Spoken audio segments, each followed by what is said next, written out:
খালেদা জিয়ার যে প্রাপ্য তাকে এটা বুঝিয়ে দিতে হবে। তার আপোষহীনতা একটা গণ অভ্যুত্থানের শর্ত তৈরি করেছিল।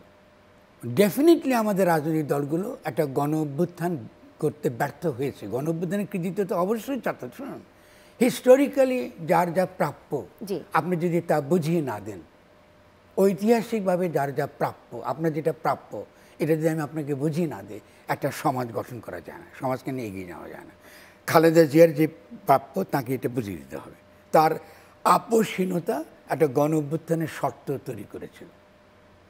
তিনি যে আপোষ করেননি যে আমি যদি এই ফ্যাসিস্ট সরকারের অধীনে নির্বাচনে যাই তাহলে এই ফ্যাসিস্ট সরকারকে বৈধতা দেওয়া হয়, এটা ছিল এই গণ অভ্যুত্থানের ভিত্তি।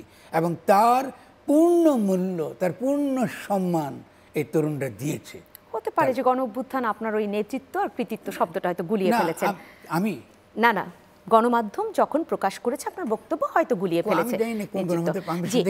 আমি ওই জায়গাটায় কোনো গুরুত্ব দিতে চাচ্ছি না। যে জায়গাটা গুরুত্ব দিতে চাচ্ছি, বেগম খালেদা জিয়ার কথা তো আপনি চমৎকারভাবে বললেন। সেক্ষেত্রে কি এখন এরকম কোনো প্রত্যাশা আপনি রাখেন কিনা যে এই বেগম খালেদা জিয়া এখন কোনো সেরকম একটা ঐক্য গড়ে তুলতে পারেন বা কোনো একটি দৃঢ় অবস্থান আবার প্রদর্শন করতে পারেন যেখান থেকে মতভেদ যাবে?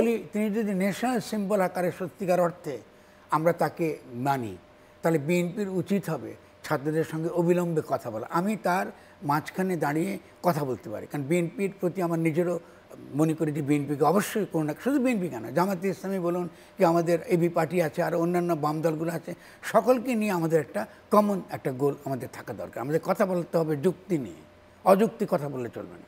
কারণ ছাত্রদেরকে আমরা এই ঘোষণাপত্র না দিতে দিয়ে আমরা ইতিমধ্যেই একটা সংঘাতের পরিস্থিতি তৈরি করেছি এবং এই সংঘাতের পরিস্থিতি আগামী দিনে আমরা কী করে এটাকে সামাল দেবো এটা আমি জানি না। ফলে তার 100% দায় বিএনপির উপরে যাবে। কারণ এটা অতি সহজ উচিত ছিল যে তাদেরকে একটা ঘোষণাপত্র দেওয়া, আপনি এটা একমত হতে পারেন, একমত না হতে পারেন, যে কার মত কথা বলার অধিকার আছে। আমি ছাত্ররা তো দেখুন, তারা তো 5ই অগাস্টে পর্যন্ত বিশৃঙ্খল জায়গায় দেশকে নিয়ে যেতে পারতো, তারা তো যায়নি। তাদেরকে বোঝানো হয়েছে যে আপনারা একটা সংবিধানের অধীনে আসেন। আমি মনে করি ছাত্ররা মারাত্মক ভুল করেছে। এখন সেই ভুল করাটা ভিন্ন সমালোচনা, কিন্তু তারপরে তো তারা চাইছে, তারা এই সরকার তো তারা কোনো বিভেদ তৈরি করতে যাচ্ছে না, তারা কোনো জটিলতা তৈরি করতে যাচ্ছে না, তারা সত্যিকার একটা সমাধান চাইছে। আপনি এটা আশ্চর্য লাগে, আপনি কেন এটা ঘোষণা দিয়ে দেবেন না? আপনি বিএনপি তার দরকার এটা ঘোষণা দিই, জামাতে ইসলামী তার ঘোষণা দিই।